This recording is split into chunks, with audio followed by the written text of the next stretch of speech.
Binabati ko ang bawat mananampalataya ng Iglesia ni Cristo sa pagdiriwang ng inyong ika-110 anibersaryo ng pagkakatatag. Mula noon hanggang ngayon, buong sigasig na ibinabahagi ng Iglesia ni Cristo ang pagmamahal ni Cristo sa pamamagitan ng Ebanghelyo at pagkakawanggawa sa mga nangangailangan. Naway higit na pagtibayin ng okasyong ito ang inyong pananalig sa Panginoon at pag-ibig sa kapwa. Sama-sama natin ipagdasal at pagsikapan ang kinabukasang puno ng pag-asa, kasaganahan at kapayapaan para sa mga Pilipino at sa buong sangkatauhan.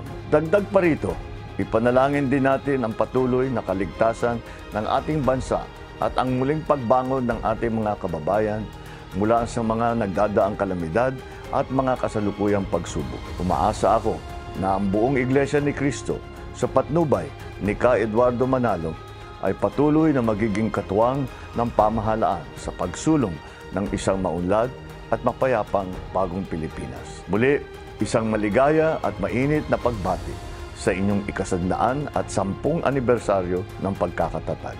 Mabuhay po kayo.